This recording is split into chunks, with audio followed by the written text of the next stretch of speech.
Welcome to my final Stranger Things Season 4 episode review videos. This, of course, is the Season 4 finale.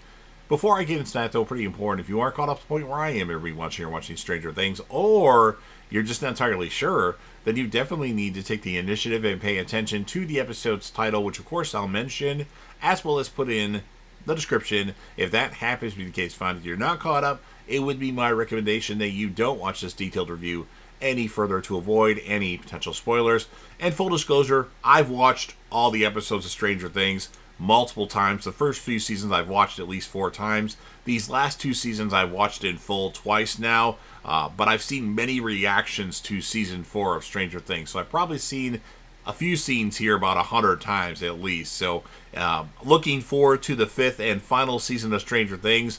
We're getting the first 4 episodes on November 26th. We're getting the next 3 episodes on December 25th, Christmas, and then we're getting the finale of Stranger Things on New Year's Day. So I'm looking forward to that, but not looking forward to it because it'll be the end of Stranger Things. It's an awesome show, and make sure you come back to my channel for reviews of the 5th and final season of Stranger Things. I would say this show definitely ranks in my top 20 of all time. It's very possible that it's in the top 10 at some point in this year.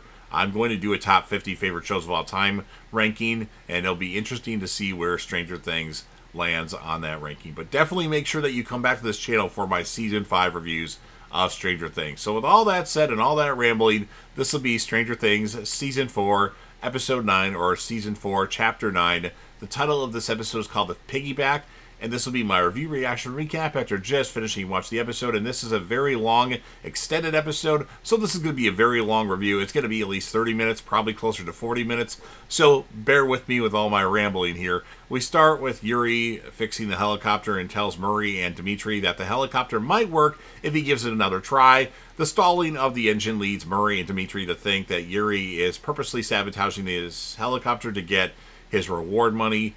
Jim and Joyce wait for a call back from the U.S. Waiting for the phone, Joyce notices Hopper's scarred wounds and expresses concern about his time being confined in the prison, with Hopper reassuring and telling her that it has given him some time to reflect. He tells Joyce that he never should have sent the message to her, but Joyce reaffirms that it was her choice to pursue the rescue mission and that she would do it again. The pair actually advanced their relationship, finally, after discussing their date at Enzo's, kissing and almost going further until the phone rings with the call they've been waiting for. Dustin, Nancy, Steve, Robin, and Eddie go over the plan, again with Phase 1 being initiated when Steve, Nancy, and Robin get Erica's signal at the playground outside the Creel house, and she'll signal Max and Lucas inside the house when the trio is ready. Phase 2 begins with Max baiting Vecna by distracting him and putting her into a trance. Phase 3 starts with Dustin and Eddie drawing the Demodogs, or the Demobats I should say, away from the house, clearing the trio an opening. Phase 4 ends with Nancy, Steve, and Robin heading to Vecna's lair and killing Vecna while he is using his power. So his lair being the Creel house up in the top portion, the attic-ish of the house. And then arriving back at the trailer park, the group travels through the gate in the Munson trailer. In the Upside Down, as the two groups split up, Steve tells Dustin and Eddie if anything goes wrong, they will have to abort. Steve and Eddie acknowledge this and bid the trio as Nancy, Steve, and Robin walk off to find the Creel house.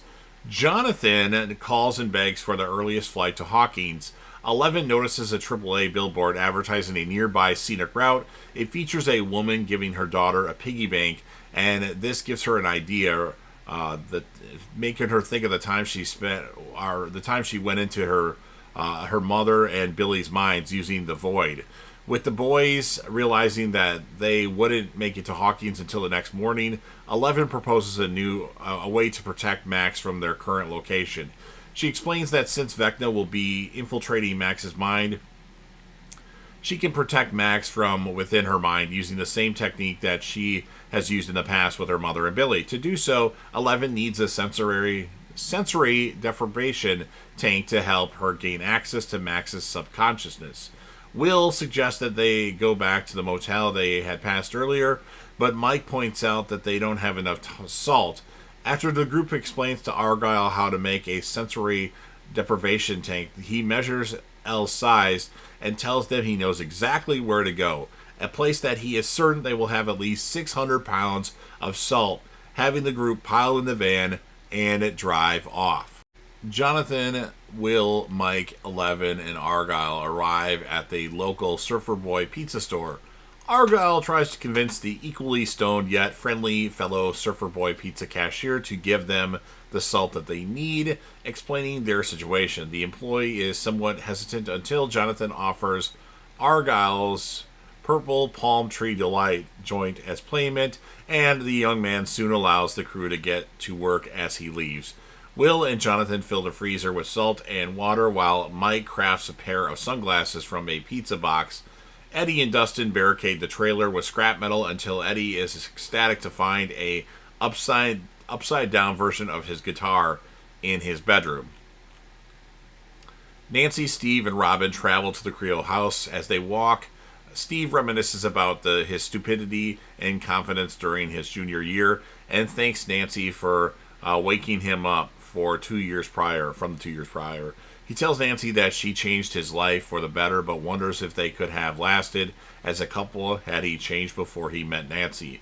Steve reveals that in his dream of traveling across the country with his family, he pictured Nancy by his side, but he admits that now it is too late for his dream to become a reality. The two are interrupted when Robin announces that they've arrived at the Creole house and the group sees Erica's light at the playground. Joyce, Hopper, and Murray notice the lack of guards in the prison. Dimitri keeps an eye on Yuri and berates him for treating the Americans so coldly when they've warned them about an evil that can harm their families and lives. Dimitri then tells him how he was told how great the peanut butter smuggler once was and suggests that he could be great again. Regretting his previous actions, Yuri removes the missing piece of the helicopter engine from his pocket. Max and Lucas sit as they wait for the next phase in the living room through their notepads. Max tells Lucas she's glad he's here with her. Lucas asks her if she wants to go to the movies with him on Friday, and she accepts his invitation by showing him a crude drawing of her and Lucas at the movies together. Erica then flashes her light at them from the playground, and once Lucas flashes back, she confirms to Robin through the upside down to move to phase 2. They wait for Vecna to take the bait. Max puts on her sneakers and approaches the flickering lantern. She calls Vecna, attempting to communicate with him, but she's confused when she receives no response. The lantern's light fades, and Max and Lucas slowly walk upstairs, following it as it flutters according to Vecna's location. Mike finishes his crafted sunglasses so Elle's vision can be blocked. As they laugh and flirt, Mike attempts to tell Eleven of his feelings, but is interrupted by Argyle. Will sadly observes them from afar. Jonathan, taking notice, asks Will if he remembers when he was little and asks Jonathan to get a Lego figure named Larry out of his nose. As they laugh, Jonathan says that he misses Will asking him for help and advice, feeling he doesn't do it anymore, but also apologizes for being stoned a lot of the times when Will needed him. As Will gets emotional, Jonathan emphasizes to him that he's here for him and that he'll love him no matter what. Will embraces his brother, and Jonathan reassures him that things will be okay. They soon finish preparing the freezer and inform the others. Eleven places herself in the freezer and quickly finds Max and Lucas in the void. She watches Max and Lucas proceed with their plan. Max and Lucas are now in the attic as they stand near a lantern. Max tells Vecna that she knows she can hear him and sits down without her Walkman. She tells Vecna how what he said about Max wanting Billy to die was true, and there were nights she'd pray for something bad to happen to her stepbrother since he made her life miserable every chance he got. She admits that the day Billy died, she hesitated to run to him because she didn't know whether he truly deserved to be saved. She says she can't forgive herself, and at night she now prays that she could be taken instead, admitting to Vecna that she wants him to make her disappear. Lucas asks Max if that's the truth and if she ever thinks about those thoughts about him. Max is confused to why Lucas is talking, but he feels that her that normal people don't fantasize about killing other people. Lucas begins to back Max in a corner, telling her he's glad she'll be in the final sacrifice that will break the world. Lucas, in reality, attempts to wake up a cursed Max. 11 tells the boys in the void that Vecna has Max, and then in Max's hallucination, she hits Lucas, who turns into Vecna as she bolts downstairs, holding Max's hand. 11 concentrates and retreats to one of Max's memories at a California skate park in the 1970s. And back in reality, Lucas signals Erica through the window, and she tells Robin to initiate Phase 3. Robin informs Dustin, and he sets up the speakers on top of the Munson trailer. Eddie begins to play Metallica's Master of Puppets to lure the Demobats away. An awesome scene. Not that I'm a music guy, but that was pretty awesome. Nancy, Steve, and Robin approach the Creel house as the bats are led away. In Max's hallucination, she attempts to escape the house but finds the doors boarded up. In reality, Jason and Andy speed towards the playground as Andy chases Erica away. When Max opens the door, she finds the hallucination of Billy in the sauna room for a previous season, who is attempting to escape.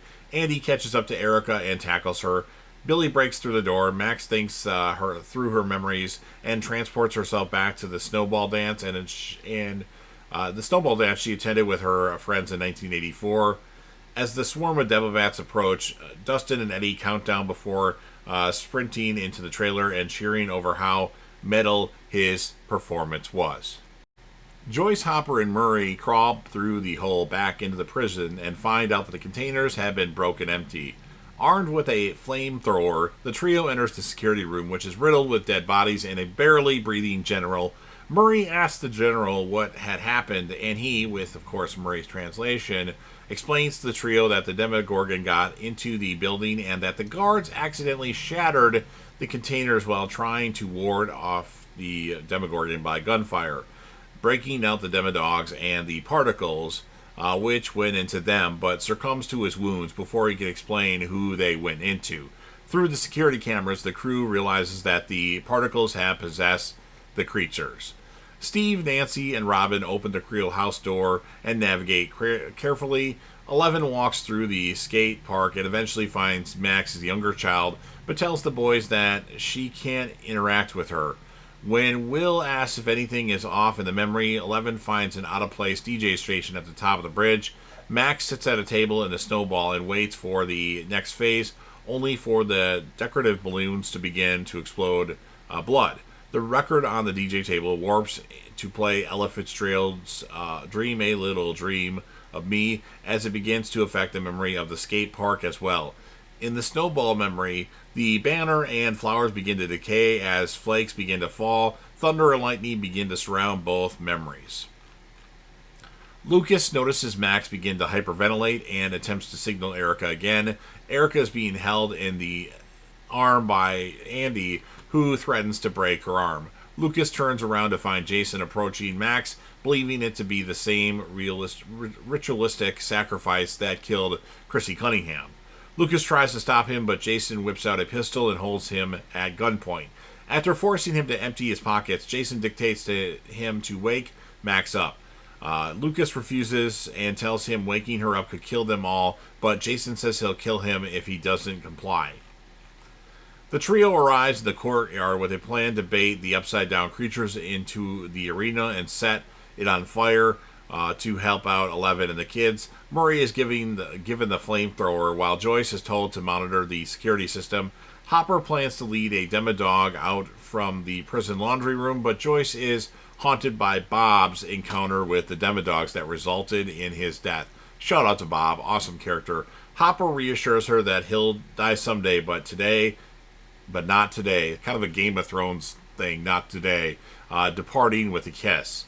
Dustin and Eddie have weapons in hand as the bats crash against the windows, with Eddie realizing they're on the roof. Hearing noise from the vents on top, a bat pops through and causes the pair to stab it vigorously. At the Creel house, the trio, Robin, Steve, and Nancy, crawls up the stairs and is about to enter the attic when a random earthquake alerts Vecna of the trio's presence. The vine takes Robin and pins her against the wall and soon takes Steve and Nancy as they attempt to help placing the trio in a chokehold. Hopper approaches the laundry room and baits the Demodog to follow him and flees through the halls. Eddie places his garbage can lid over the hole, but it proves to be futile as the bats make their way through Eddie's bedroom vents.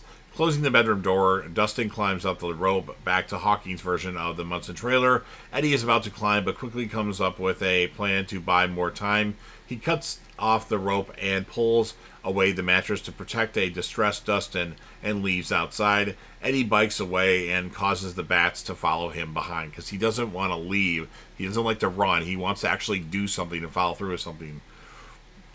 Max barricades the doors using tables and chairs, but turns around to find them all gone and the Creel house door in place of it. Vecna begins to taunt Max as she attempts to find more happy memories, but is interrupted by visions of her friends in Hawkins and in Russia. Failing to fight back against him, Vecna props behind Max and throws her against the wall.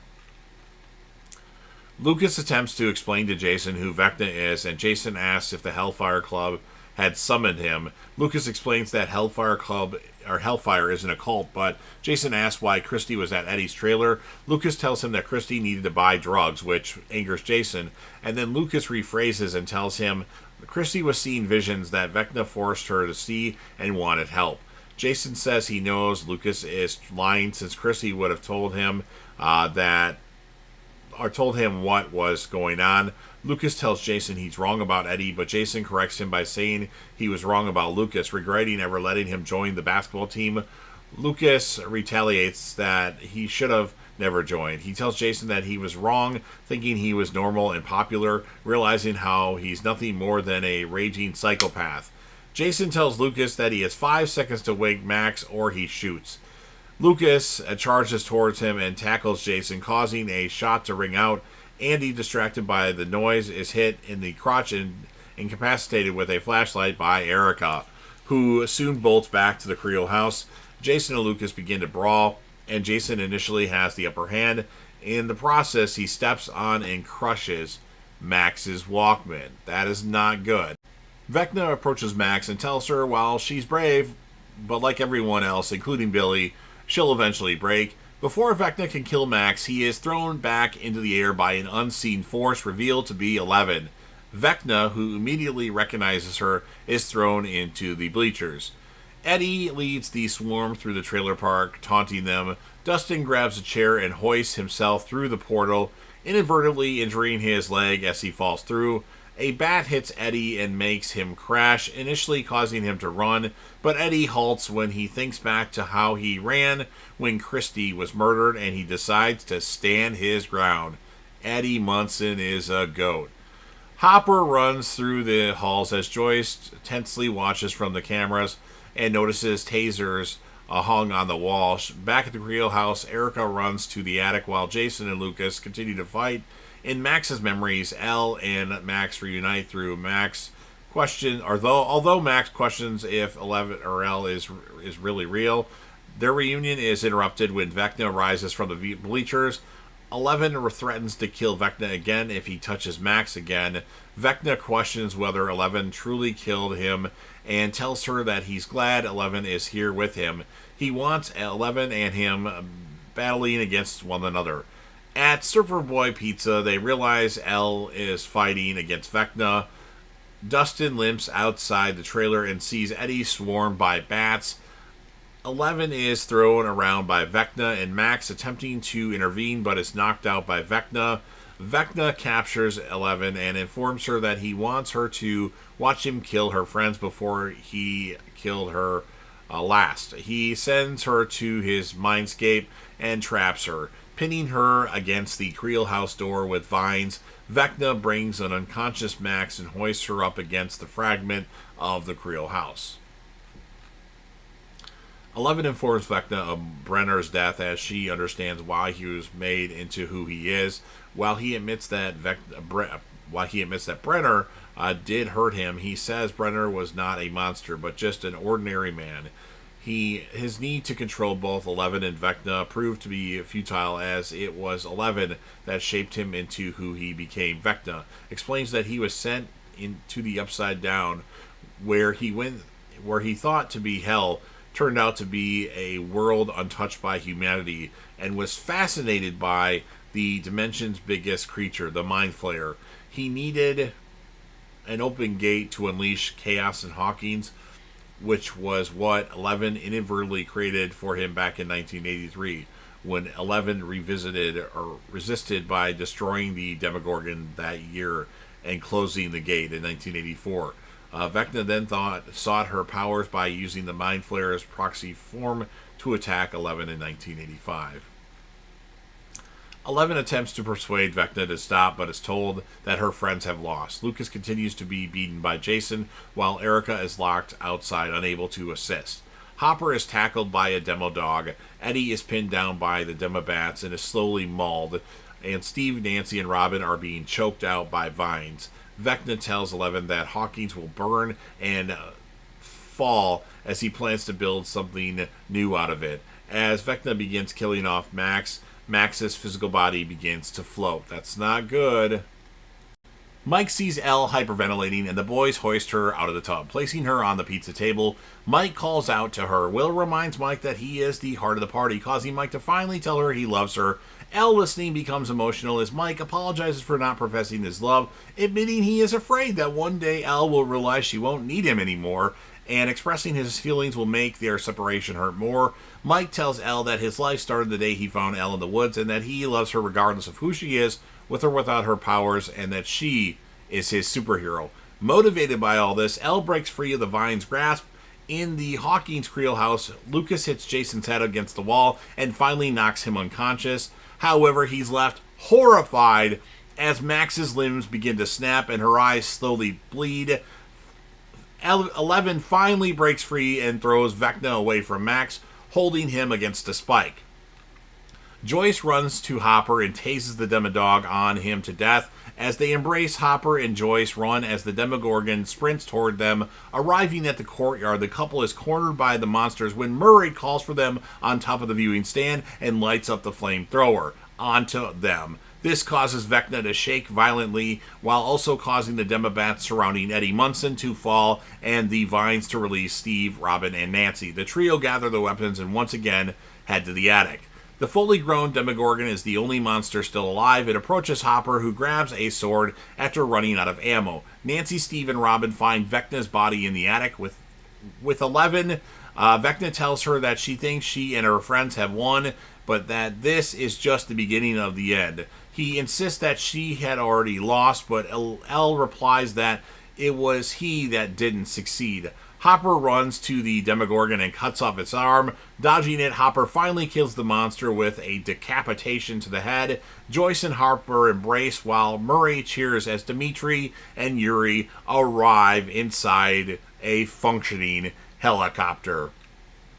Steve throws a Molotov at Vecna's body and lights him on fire, which causes Vecna to vanish with his mindscape around 11 and also cause Max to awaken. As Vecna stands up, Robin throws another Molotov at him, while Nancy shoots Vecna multiple times, causing him to fall out the window and onto the ground. Nancy, Steve, and Robin arrive outside the Creel house to find Vecna's body gone.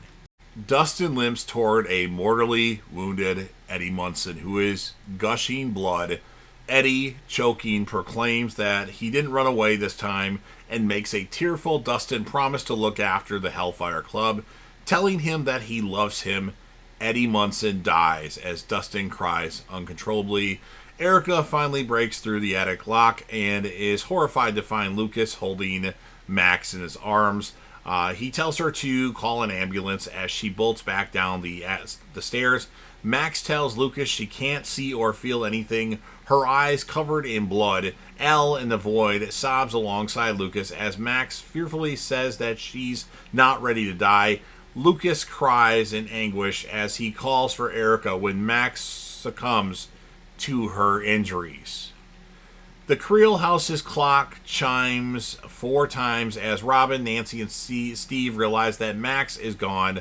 Suddenly, the house begins to shake as the trio holds onto the banister. In the Creel house on the other side, Lucas pulls Max away as large red crack forms within the middle of the attic, quickly gaining momentum as it splits Jason in half, killing him as he screams in agony. The crack tears through the Creo house and continues onward with the remaining cracks formed from each murder ripping open and tearing through Hawkins, causing massive destruction and mayhem everywhere. At the Wheeler house, Karen runs to a terrified Holly and holds her as their house shakes violently.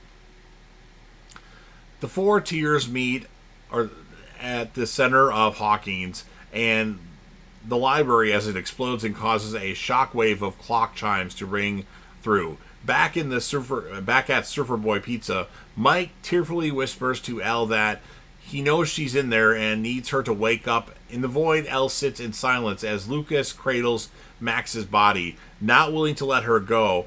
Elle uses her abilities to restart Max's heart. So Max did die, but something 11 did brought her back. And then 2 days later, the California crew, that's, Will, Mike, Jonathan, Argyle, and 11, finally arrive in Hawkins, only to find a line of Hawkins residents leaving town. The opening of the Upside Down is perceived as an earthquake by the media and the townspeople, with 22 casualties resulting from the disaster. Ted Wheeler watches the news report about the disaster, and Karen begins packing while helping Nancy, Steve, Dustin, and Robin load up Steve's car with donations for the Red Cross at Hawkins High. They're interrupted by the arrival of Will, Mike, Jonathan, Argyle, and Elle, and everybody embraces. Karen reunites with Mike, telling him she's never leaving her side again. Jonathan reunites with Nancy and tells her that he knows a lot more than she thinks and apologizes for not reaching out more since he couldn't talk. Or couldn't risk contact, I should say. Steve is silently comforted by Robin as Jonathan and Nancy embrace. Dustin embraces Will and Elle, who ask where Lucas is, causing Dustin to tell him what happened. Max is in a coma, with cast covering the entirety of her limbs. Lucas reads to her while Erica and Susan Hargrove, Max's mother, sit by her bedside. The party arrives and Lucas embraces Mike, Will, and Elle, and he tells them that the doctors aren't sure when Max will wake up since it was a miracle she's even alive. Her heart stopped for over a minute and she died clinically. Elle sits on Max's bed, holding her hand, and reassures Max that she will always be by her side. Using her powers, Elle transports the void in Max's mind, only to find it completely empty as Elle screams Max's name. Steve, Robin, and Dustin arrive with donations as they see how many people are homeless and injured. Offering their services, Steve is sent to comb through the clothing donations, while Robin is sent to make sandwiches. Vicky pops out from the kitchen and is caught off guard that Robin is there. Her discombobulated nature and ranting lead her to apologize to Robin, who is amused and tells her she relates to her, causing Steve to smile from a distance, and he watches Vicky and Robin chat away. Dustin has been sent to give water to people, but stops when he sees Wayne Munson put up missing posters for Eddie. When Dustin approaches, Wayne is initially cold when asked about Eddie, believing him to be like everyone else, but Dustin stops him and tells him he was with him when the earthquake happened. When Wayne asks where he is, Dustin tearfully pulls out Eddie's guitar pick and tells him he's so sorry. Dustin comforts Wayne by telling him he wasn't all how everybody portrayed him and that he fought so hard to protect a town that hated him, hailing him a hero. 11, Mike, Will, Nancy, Jonathan, Argyle arrive at Hopper's cabin in the Surfer Boy Pizza van and decide to spruce it up. Outside, while Jonathan and Nancy board up the windows and observe Argyle collecting mushrooms, they apologize for not being there for one another. Jonathan asks if things between them are all right, to which Nancy hesitantly says yes. Nancy asks if Jonathan ever got his college acceptance letter, to which Jonathan lies and says it hasn't arrived yet. Mike and Will discuss Elle's struggle to fight, with Mike hoping that Vecna is dead. Will says, though, Vecna is hurt. He's still alive, and that now he's in Hawkins. He can feel the presence of Vecna on his neck.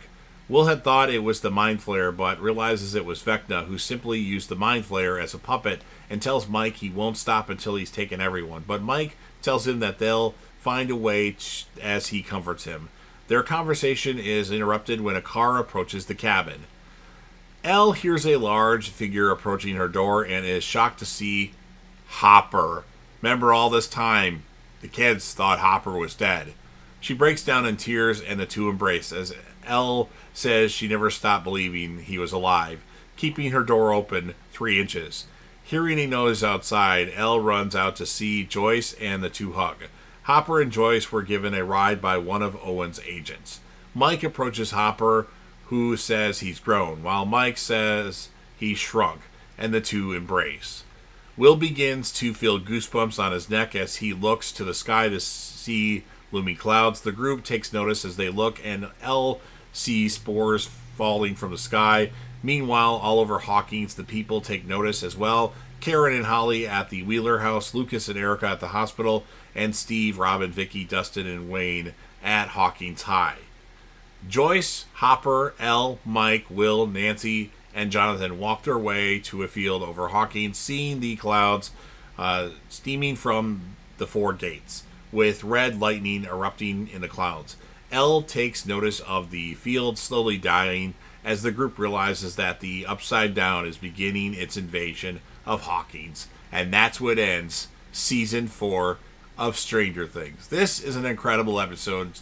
One of the best episodes of television. Where it ranks, I would say top 10. I think it's pretty good. I'm scoring it a 10 out of 10, although it's a little long, but there's so many good moments, so many tear-jerking moments. The character of the episode, I mean, there's a bunch of them. I'm going to give it to Eddie Munson, Hopper, Elle, and Max. Everybody did good. Dustin did good. Eddie Munson's uncle did really good, but Eddie Munson, Hopper, Elle, and Max are, I think, the characters of the episode. But what a crazy finale. The heartbreaking scene with Eddie Munson and Dustin, and then the heartbreak of Lucas with Max when she does die, but then Elle uses her special powers to bring her back. I don't know what's going to happen with Max in Season 5 of Stranger Things. Is she really going to be Max again, or is Vecna inside Max? I don't know, but that's everything that I have to say about this episode. If you're a fan of Stranger Things and you want to help me out with the YouTube algorithm, please make sure that you Hulk smash the like button, share this video with a friend, put this video on any one of your social media platforms. Don't forget to sound off in the comment section about what your thoughts are on this finale episode of Stranger Things Season 4. What would you rate it? Who would you choose as characters of the episode? Remember to come back to this channel for my Season 5 Stranger Things reviews once Stranger Things Season 5 comes out in November and then December. And then last but certainly not least, don't forget to hit that sub button. You're watching the video anyway. Subscribe to the channel. Help me get over 100K subscribers. Yes, I know I set my goals high. Join the team, share your damn support, and be a part of something special. And you never know what you're going to see on JDev TV.